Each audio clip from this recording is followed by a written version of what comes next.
Hi friends, PSC വീഡിയോയിലേക്ക് എല്ലാവർക്കും സ്വാഗതം. ഇന്നത്തെ ക്ലാസ്സിൽ ഇന്ത്യൻ നാഷണൽ ആർമി, അത് കൂടാതെ 2003 പ്രധാനപ്പെട്ട കറണ്ട് അഫയേഴ്സും കൂടി നമുക്ക് ഡിസ്കസ് ചെയ്യാം കേട്ടോ. LDCയുടെ മെയിൻ സിലബസ് അനുസരിച്ചുള്ള ക്ലാസ്സുകളാണ് നമ്മുടെ ചാനലിൽ PSC വീഡിയോയിൽ അപ്ലോഡ് ചെയ്യുന്നത്. നിങ്ങൾക്ക് ഉപകാരപ്പെടുന്നുണ്ടെങ്കിൽ തീർച്ചയായിട്ടും ലൈക്ക് ആൻഡ് ഷെയർ ചെയ്ത് സപ്പോർട്ട് ചെയ്യാൻ മറക്കരുത്. നിങ്ങളുടെ സപ്പോർട്ട് ഉണ്ടെങ്കിൽ മാത്രമേ തുടർന്നുള്ള ക്ലാസ്സുകൾ ചെയ്യാൻ പ്രചോദനമാവുകയുള്ളൂ. നമുക്ക് ഒരുമിച്ച് LDCക്ക് വേണ്ടി തയ്യാറെടുക്കാം. Okay, Indian National Army 1942. First question, Indian National Army അറിയപ്പെടുന്ന മറ്റൊരു പേര് എന്താണ്? ഇന്ത്യൻ നാഷണൽ ആർമി അറിയപ്പെടുന്ന മറ്റൊരു പേരാണ് ആസാദ് ഹിന്ദ് ഫൗജ്. ആസാദ് ഹിന്ദ് ഫൗജ് എന്നാണ് ഇന്ത്യൻ നാഷണൽ ആർമി അറിയപ്പെടുന്ന മറ്റൊരു പേര്. INAയുടെ മുൻഗാമി എന്നറിയപ്പെടുന്നത് ആരെയാണ്? INAയുടെ മുൻഗാമി എന്നറിയപ്പെടുന്നത് Indian independence league. Indian independence league Indian national ആർമിയുടെ മുൻഗാമി എന്നറിയപ്പെടുന്നു. ഓക്കെ, ഓർത്തിരിക്കുക. ഇന്ത്യൻ നാഷണൽ ആർമി അറിയപ്പെടുന്ന മറ്റൊരു പേരാണ് Azad Hind Fauj.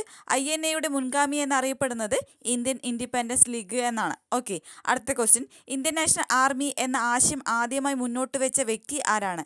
Indian National army എന്ന ആശയം ആദ്യമായി മുന്നോട്ട് വെച്ച വ്യക്തിയാണ് ക്യാപ്റ്റൻ മോഹൻ സിംഗ്. INAയുടെ പതാക ചാടുന്ന കടുവയുടെ ചിത്രമുള്ള ത്രിവർണ്ണ പതാകയാണ് INAയുടെ പതാക. ഇന്ത്യൻ നാഷണൽ ആർമി എന്ന ആശയം മുന്നോട്ട് വെച്ച വ്യക്തി ആരാണ്? ക്യാപ്റ്റൻ മോഹൻ സിംഗ് ആണ്. ഇന്ത്യൻ നാഷണൽ ആർമിയുടെ പതാക ചാടുന്ന കടുവയുടെ ചിത്രമുള്ള ത്രിവർണ്ണ പതാകയാണ്.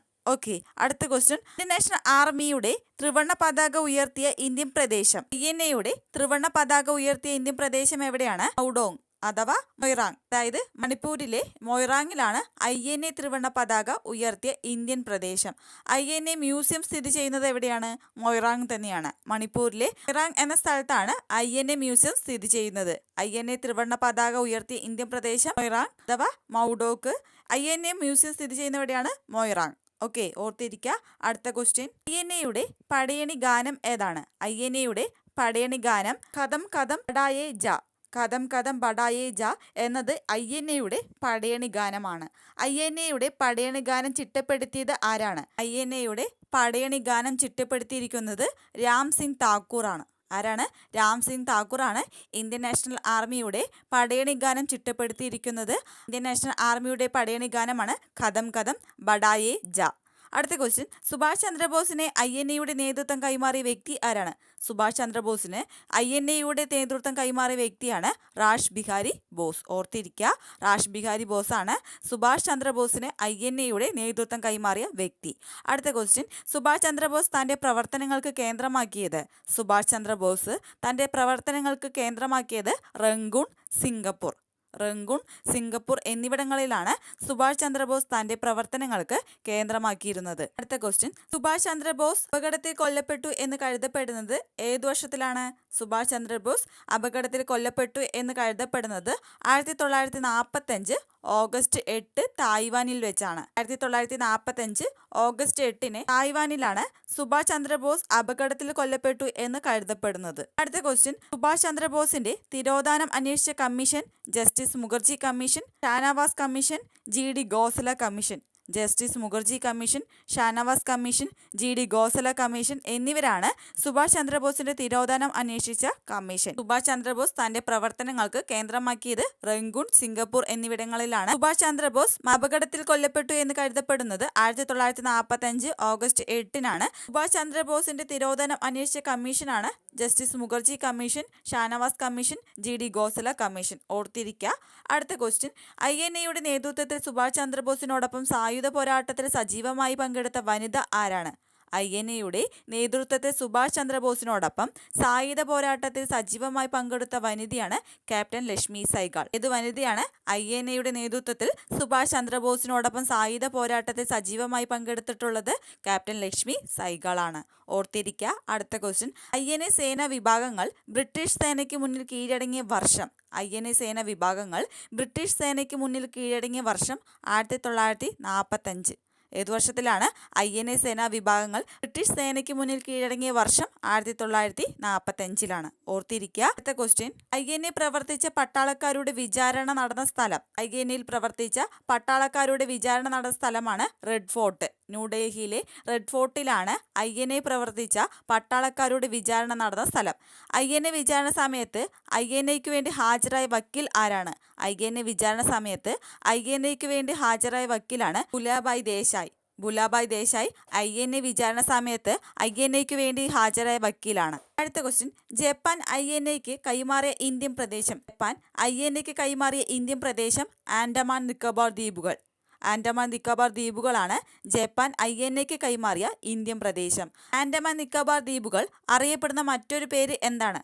ആൻഡമാൻ നിക്കോബാർ ദ്വീപുകൾ അറിയപ്പെടുന്ന മറ്റൊരു പേരാണ് ഷഹിദ് സ്വരാജ് ദ്വീപുകൾ. ഷഹിദ് സ്വരാജ് ദ്വീപുകളാണ് ആൻഡമാൻ നിക്കോബാർ ദ്വീപുകൾ അറിയപ്പെടുന്ന മറ്റൊരു പേര്. ജപ്പാൻ INAയ്ക്ക് കൈമാറിയ ഇന്ത്യൻ പ്രദേശം ഏതാണ്? ആൻഡമാൻ നിക്കോബാർ ദ്വീപുകളാണ്. ഓക്കെ, അടുത്തത് 2023 പ്രധാനപ്പെട്ട കറണ്ട് അഫയേഴ്സ് നമുക്ക് ഡിസ്കസ് ചെയ്യാം. ഫസ്റ്റത്തെ ക്വസ്റ്റ്യൻ, എവറസ്റ്റ് കീഴടക്കിയ തമിഴ്നാട്ടിൽ നിന്നുള്ള ആദ്യ വനിത ആരാണ്? എവറസ്റ്റ് കീഴടക്കിയ തമിഴ്നാട്ടിൽ നിന്നുള്ള ആദ്യ വനിതയാണ് മുത്തമ്മിൽ സെൽവി. മുത്തമ്മിൽ സെൽവിയാണ് എവറസ്റ്റ് കീഴടക്കിയ തമിഴ്നാട്ടിൽ നിന്നുള്ള ആദ്യ വനിത. കേരളത്തിൽ പ്രളയം നിയന്ത്രിക്കാനും മഴവെള്ളം സംഭരിക്കാനും സംസ്ഥാന സർക്കാർ നടപ്പാക്കുന്ന പ്രകൃതിദത്ത പദ്ധതി ഏതാണ്?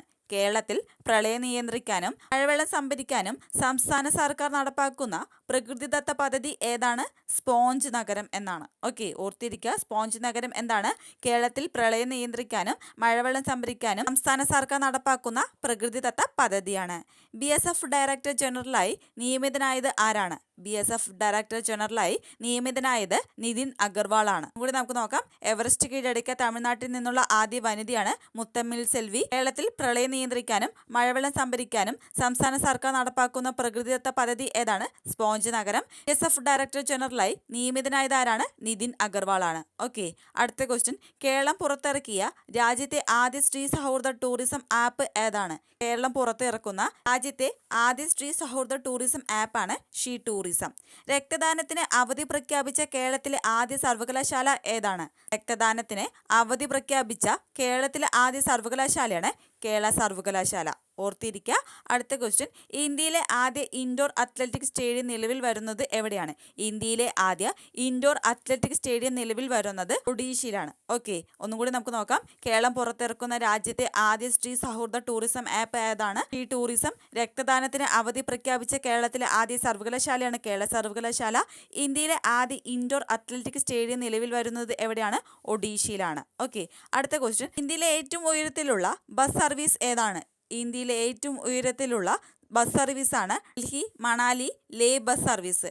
ഡൽഹി മണാലി ലേ ബസ് സർവീസാണ് ഇന്ത്യയിലെ ഏറ്റവും ഉയരത്തിലുള്ള ബസ് സർവീസ്. അടുത്ത ക്വസ്റ്റ്യൻ, സമൂഹ മാധ്യമങ്ങളിൽ ഏറ്റവും കൂടുതൽ ആളുകൾ ഫോളോ ചെയ്യുന്ന ഇന്ത്യൻ ഫുട്ബോൾ ക്ലബ്ബ് ഏതാണ്? സമൂഹ മാധ്യമങ്ങളിൽ ഏറ്റവും കൂടുതൽ ആളുകൾ ഫോളോ ചെയ്യുന്ന ഇന്ത്യൻ ഫുട്ബോൾ ക്ലബ്ബാണ് കേരള ബ്ലാസ്റ്റേഴ്സ്. ഏതാണ്? കേരള ബ്ലാസ്റ്റേഴ്സ് ആണ് സമൂഹ മാധ്യമങ്ങളിൽ ഏറ്റവും കൂടുതൽ ആളുകൾ ഫോളോ ചെയ്യുന്ന ഇന്ത്യൻ ഫുട്ബോൾ ക്ലബ്ബ്. ഓക്കെ, അടുത്ത ക്വസ്റ്റ്യൻ, ആഡംബര ജീവിതത്തിൽ ലോകത്തിലെ ഏറ്റവും ചെലവേറിയ നഗരങ്ങളുടെ പട്ടികയിൽ ഒന്നാമതെത്തിയത് സിംഗപ്പൂർ. ആഡംബര ജീവിതത്തിൽ ലോകത്തിലെ ഏറ്റവും ചെലവേറിയ നഗരങ്ങളുടെ പട്ടികയിൽ ഒന്നാമതെത്തിയത് ഏതു നഗരമാണ്? സിംഗപ്പൂരാണ്. ഒന്നുകൂടി നമുക്ക് നോക്കാം. ഡൽഹി മണാലി ലേ ബസ് സർവീസ് ആണ് ഇന്ത്യയിലെ ഏറ്റവും ഉയരത്തിലൂടെയുള്ള ബസ് സർവീസ്. സമൂഹ മാധ്യമങ്ങളിൽ ഏറ്റവും കൂടുതൽ ആളുകൾ ഫോളോ ചെയ്യുന്ന ഇന്ത്യൻ ഫുട്ബോൾ ക്ലബ്ബ് ഏതാണ്? കേരള ബ്ലാസ്റ്റേഴ്സ് ആണ്. ലാസ്റ്റ് ക്വസ്റ്റ്യൻ, ആഡംബര ജീവിതത്തിന് ലോകത്തിലെ ഏറ്റവും ചെലവേറിയ നഗരങ്ങളുടെ പട്ടികയിൽ ഒന്നാമതെത്തിയത് സിംഗപ്പൂരാണ്. ഓക്കെ, ഹൈ ഫ്രണ്ട്സ്, ഇന്നത്തെ ക്ലാസ് നിങ്ങൾക്ക് ഉപകാരമായിട്ടുണ്ടെങ്കിൽ തീർച്ചയായും ലൈക്കും ഷെയർ ചെയ്ത് സപ്പോർട്ട് ചെയ്യാൻ മറക്കരുത് കേട്ടോ. നിങ്ങളുടെ അഭിപ്രായങ്ങളും കമൻറ്റ് ചെയ്യാവുന്നതാണ്. തുടർന്നുള്ള ക്ലാസ്സുകളുടെ നോട്ടിഫിക്കേഷൻ ലഭിക്കാൻ സബ്സ്ക്രൈബ് ചെയ്യാത്തവരാണ് തീർച്ചയായും സബ്സ്ക്രൈബ് ചെയ്യുക. തൊട്ടടുത്തുള്ള ബെല്ലൈക്കൻ കൂടി ക്ലിക്ക് ചെയ്യാനും മറക്കരുത്. Thank you friends.